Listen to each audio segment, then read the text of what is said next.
नमस्कार, चैनल पर आपका स्वागत है। मैं हूं रवि शर्मा और मेरे साथ हैं रविंदर सिंह नेगी। आज 26 मई 2018 का दिन है और सुबह के 7 बजे हैं। इस वक्त हम लोग चंबा शहर में हैं और आज चंबा से भरमौर की यात्रा करने वाले हैं। भरमौर का पुराना नाम ब्रह्मपुरा था और राजा साहिल वर्मन द्वारा वर्तमान चंबा नगर बसाए जाने से पहले ब्रह्मपुरा ही चंबा राज्य की राजधानी हुआ करता था। भरमौर अपनी बहुरंगी संस्कृति और अपने प्राचीन मंदिरों के लिए प्रसिद्ध है। यहाँ की यात्रा के लिए अप्रैल से जून तक का समय सबसे बढ़िया है। बरसात और बर्फबारी के दिनों में भरमौर जाना जोखिम से भरा हो सकता है। चंबा से भरमौर की दूरी लगभग 60 किलोमीटर है। वक्त की कमी के कारण हमें आज ही भरमौर जाकर वापस लौटना है। हमारे पास रिकॉर्डिंग डिवाइस भी सामान्य स्तर के हैं। व्लॉगिंग या फिल्म मेकिंग की बहुत कम जानकारी होने के कारण ये वीडियो बस एक रोड गाइड के तौर पर ही तैयार हो पाया है। इसका हमें खेद है। आशा है आप हमारी इस सामान्य सी कोशिश को महत्व देंगे और 60 किलोमीटर के इस रोमांच को महसूस करने के लिए हमारे साथ बने रहेंगे। चंबा शहर से लगभग 500 मीटर की दूरी से हम दाएं मुड़ रहे हैं। ये रोड हमें भरमौर की ओर ले जाएगा। मैं पहली बार जा रहा हूँ, इसलिए काफी उत्साहित हूँ। थोड़ी सी दूरी पर ही जुलाकड़ी नाम का एक छोटा सा कस्बा है जो लोअर जुलाकड़ी और अप्पर जुलाकड़ी नाम से 2 भागों में बटा हुआ है।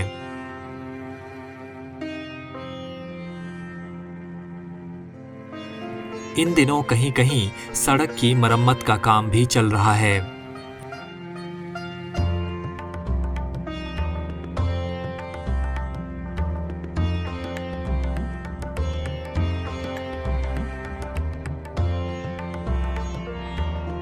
यहाँ पर शनिदेव का एक मंदिर स्थित है। इस जगह का नाम हरदासपुर है। यहाँ से जरा सा आगे धड़म नामक स्थान है। यहाँ पर चमेरा जल विद्युत परियोजना की दूसरी इकाई का पावर स्टेशन स्थापित है। रावी नदी पर स्थापित चमेरा जल विद्युत परियोजना की कुल 3 इकाइयां हैं, जिनकी उत्पादन क्षमता 540, 300 और 231 मेगावाट है। रोड की मेटलिंग भले ही कहीं कहीं उखड़ी हुई है, लेकिन ये खूब खुला और चौड़ा है।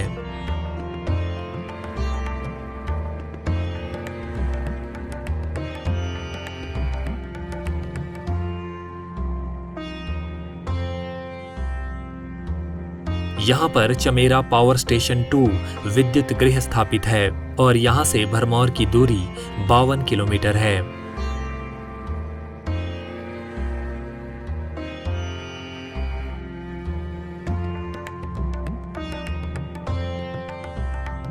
यहाँ पर पिछले दिनों काफी मात्रा में भूस्खलन हुआ था, जिसके कारण वाहनों की आवाजाही रुक गई थी। फिलहाल सफाई और मरम्मत का काम जोरों से चल रहा है। सुबह के ताज़ा और साफ सुथरे परिवेश में सड़क और आसपास की पहाड़ियाँ बहुत सुंदर लग रही हैं। हम इस वक्त महला से गुजर रहे हैं।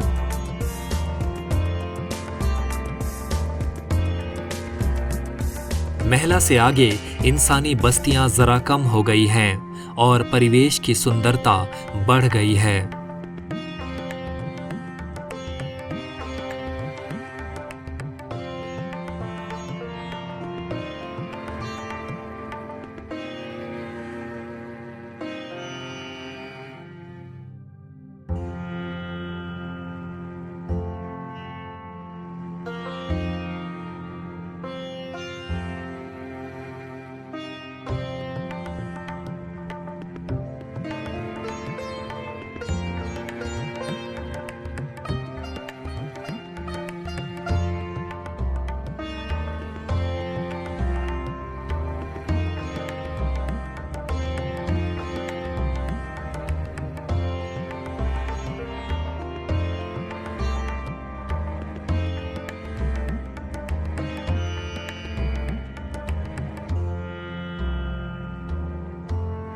इस वक्त हम कच्ची सड़क से गुजर रहे हैं।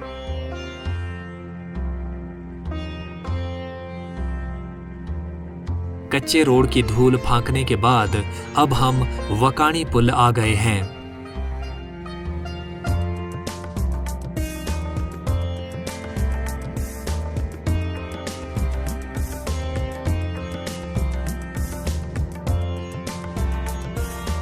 अब हमारा सफर कुल 44 किलोमीटर रह गया है।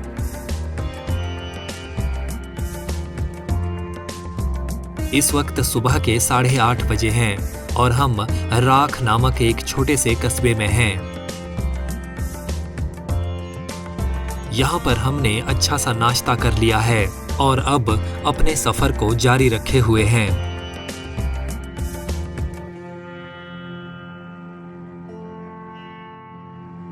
राख से आगे हम एक पुल को पार करते हैं और अब रावी के दूसरे तट पर हमारी यात्रा चलती रहती है। रावी के इस तरफ का सफर एक नया रोमांच पैदा कर रहा है। यहाँ पर सड़क एकदम रावी से सटी हुई है। कुल 720 किलोमीटर लंबी रावी का 158 किलोमीटर लंबा भाग हिमाचल में ही स्थित है। संस्कृत ग्रंथों में रावी को परुष्णी और इरावती कहा गया है। रावी नदी भारत से निकलकर पाकिस्तान में चिनाब से मिल जाती है। चढ़ते दिन के साथ अब धीरे धीरे गर्मी भी बढ़ने लगी है। हालांकि रूप बदलती हुई सड़क और खूबसूरत वादियों के कारण हमारा ध्यान गर्मी की ओर नहीं है।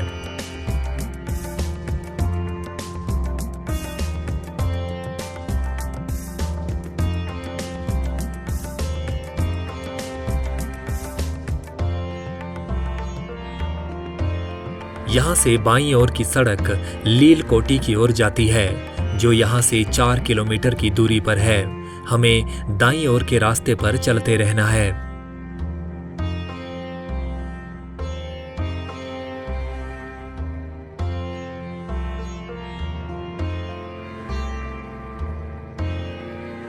साढ़े 9 के आसपास का वक्त है। स्कूल जाते हुए बच्चे गाहे बगाहे नजर आ रहे हैं। इस कस्बे को धरवाला कहा जाता है।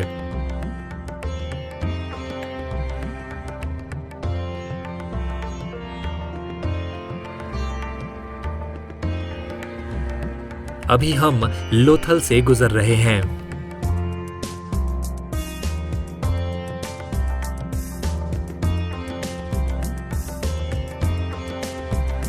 यहां से आगे बस हम हैं, काली सड़क है, सुनसान वातावरण है, ऊंचे ऊंचे ढांक हैं और तेज धूप के कारण बढ़ती हुई गर्मी है।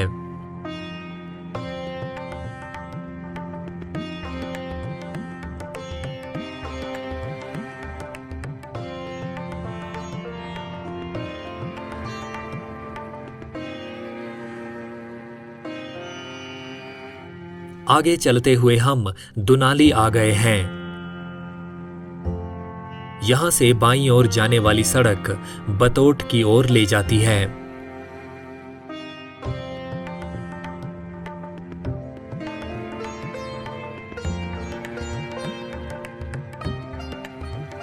यहां पर हनुमान जी की मूर्ति स्थापित की गई है। यहां से आगे हमारा सफर कुछ दिन पहले ही पक्की की गई सड़क पर जारी है।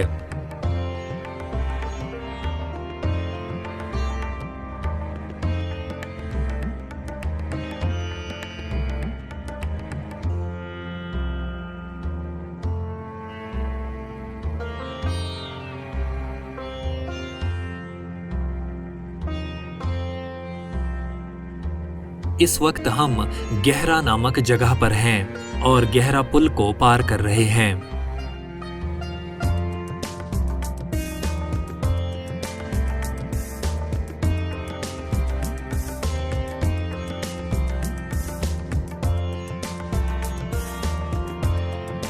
आसपास फैले हुए पथरीले ढांक अब धूप से तपकर वातावरण की गर्मी में काफी इजाफा कर रहे हैं।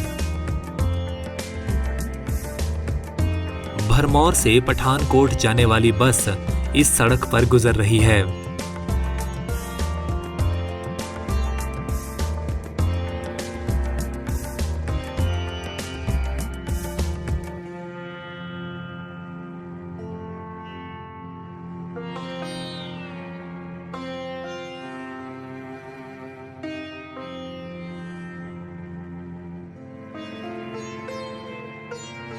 यहाँ पर उस पार जाने के लिए एक लंबा पुल बना हुआ है।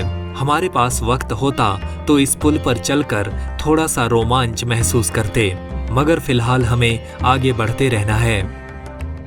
इधर हम चट्टानों के ठीक नीचे से गुजर रहे हैं। इस सड़क पर अब धीरे धीरे ज्यादा रोमांच और ज्यादा जोखिम महसूस होने लगा है। उस पार कोई छोटी सी बस्ती है और आसपास का इलाका काफी रूखा सा है। रोड पर भेड़ बकरियों का बड़ा सा रेवड़ लिए हुए कुछ लोग चल रहे हैं। इनके कारण आगे बढ़ने में कुछ मुश्किलें पेश आ रही हैं।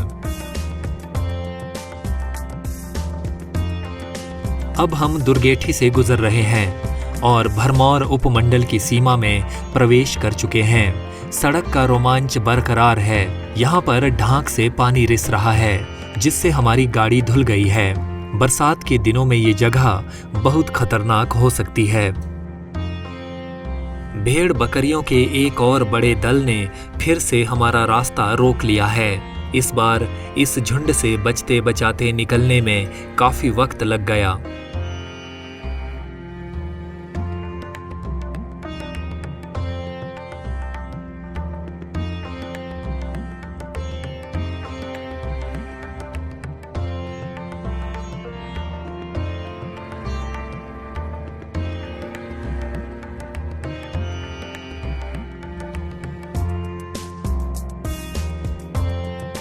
इस वक्त हम दुर्गेठी पुल से गुजर रहे हैं। ये जगह चमेरा जल विद्युत परियोजना के तीसरे चरण से संबंधित है। यहाँ पर एक नाला है जो चट्टानों के बीच से बड़ी सुंदरता से बह रहा है।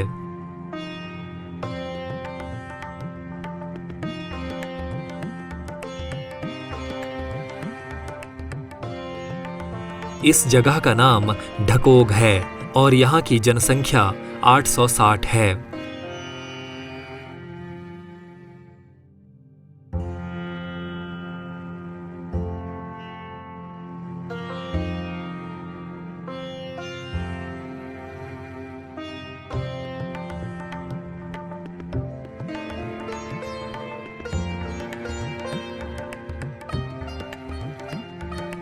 अब हम 450 मीटर लंबी एक सुरंग में जा रहे हैं।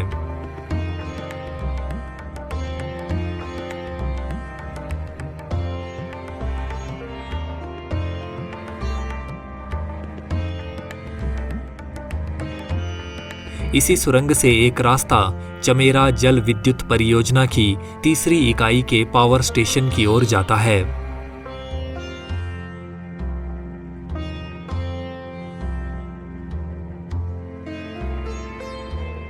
टनल से निकलकर रावी के किनारे हम अपनी यात्रा जारी रखते हैं।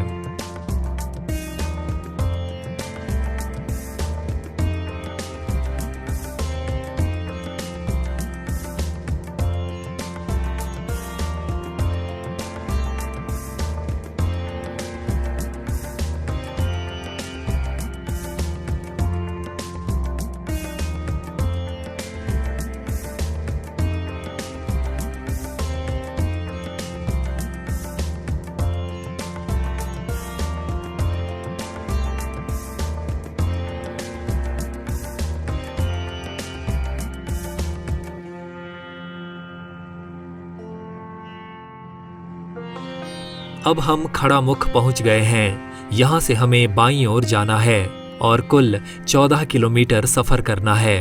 दाईं ओर की सड़क होली की ओर जाती है, जो कि भरमौर तहसील का दूर दराज का गांव है।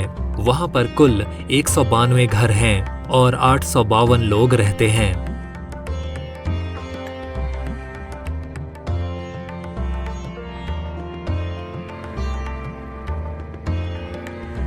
यहाँ पर हम एक पुल को पार कर रहे हैं और नदी के दूसरी ओर पहुंच रहे हैं।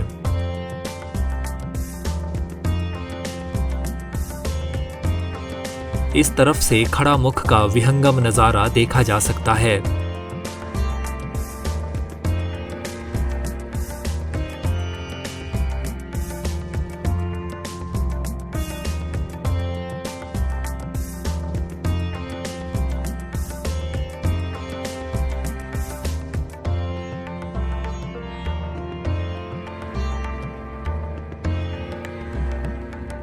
अब हम लाहल की ओर बढ़ रहे हैं। इस जगह पर छोटा सा हनुमान मंदिर स्थापित किया गया है। धीरे धीरे हम भरमौर की पवित्र धरती के नजदीक पहुंच रहे हैं।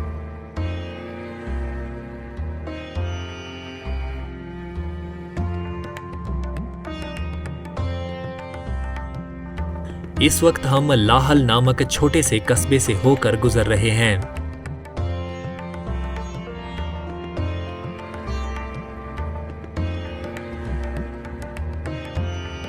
अब हम लाहल से थोड़ा आगे आ गए हैं।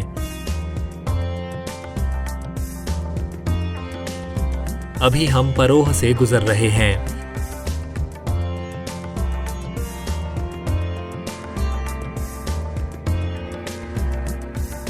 इस जगह पर 2 मिनट रुककर हम आसपास के ऊंचे पहाड़ों का जायजा ले रहे हैं।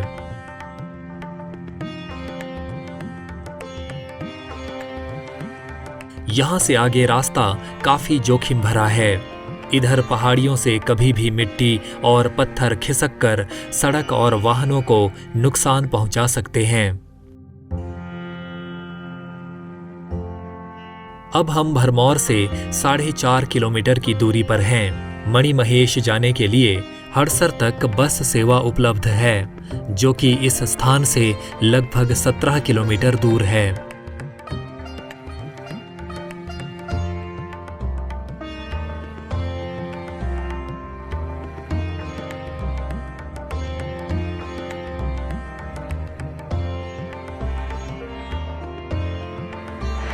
इस बीच हमें एक छोटे नाले में बहुत खूबसूरत दृश्य देखने को मिल गया है।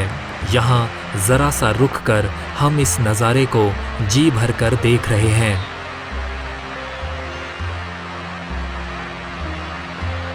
जरा सा आगे जाने पर हमें भरमौर नजर आने लगा है।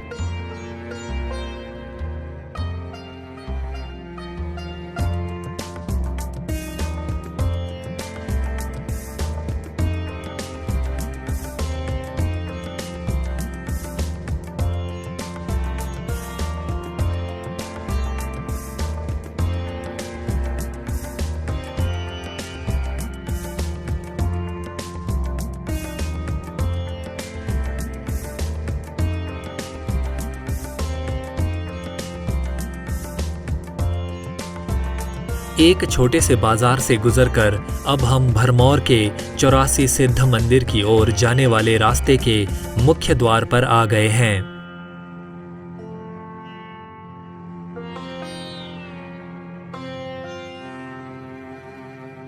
और इस समय हम मंदिर परिसर में प्रवेश कर रहे हैं। कार पार्किंग के लिए जगह तलाशने में हमें काफी संघर्ष करना पड़ा था। इस मंदिर परिसर में अनेक मंदिर हैं, जिनका ऐतिहासिक और पौराणिक महत्व है।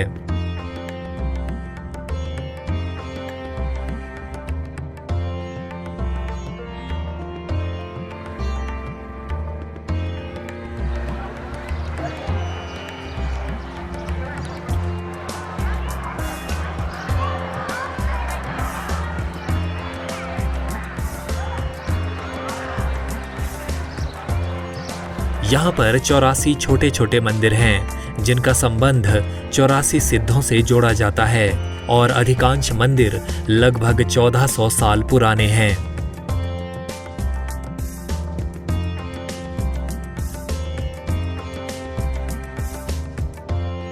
आज यहाँ पर भंडारे की भी व्यवस्था है।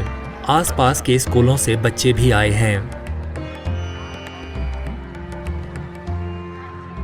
हमने भी अपना दोपहर का भोजन इस भंडारे में कर लिया है।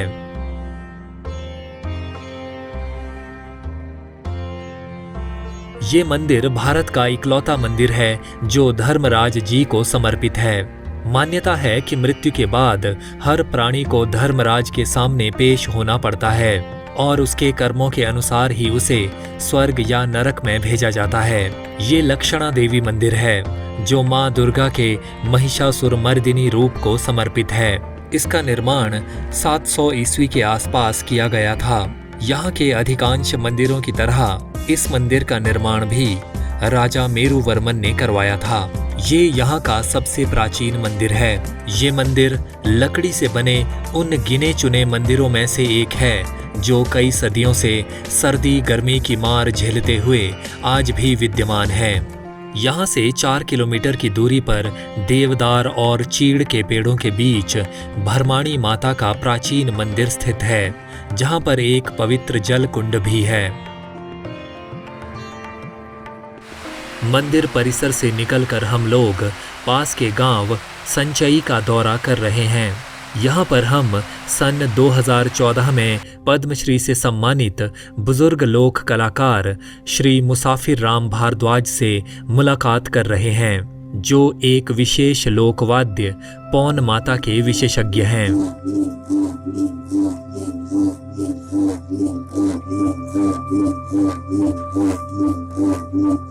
खराब स्वास्थ्य और लगभग 88 वर्ष की बड़ी उम्र में भी ये हमसे बातचीत कर रहे हैं। ये इनके व्यक्तित्व की सादगी और विनम्रता का प्रमाण है। और माता जब बजाता हूँ मैं जी, हमारा बुजुर्गों का काम है, बुजुर्गों का काम है। तो जिस वक्त हम 5-6 साल 7 साल के हुए उठ के तो मैंने शुरू कर दिया बजाना। अच्छा। और बजाने में सारे तो फर्स्ट आया था। अच्छा। जो हम उसको बुझाते थे ना, अच्छा, तो सारे तो फर्स्ट था। अब हमारी ये रोमांचक यात्रा यहीं पर संपन्न हो रही है। अपनी यादों में यहाँ के परिवेश, वास्तुकला, इतिहास और प्राचीन संस्कृति की झलकियां समेटे अब हम वापस चंबा की ओर चल पड़े हैं। हमारे साथ बने रहने के लिए बहुत धन्यवाद।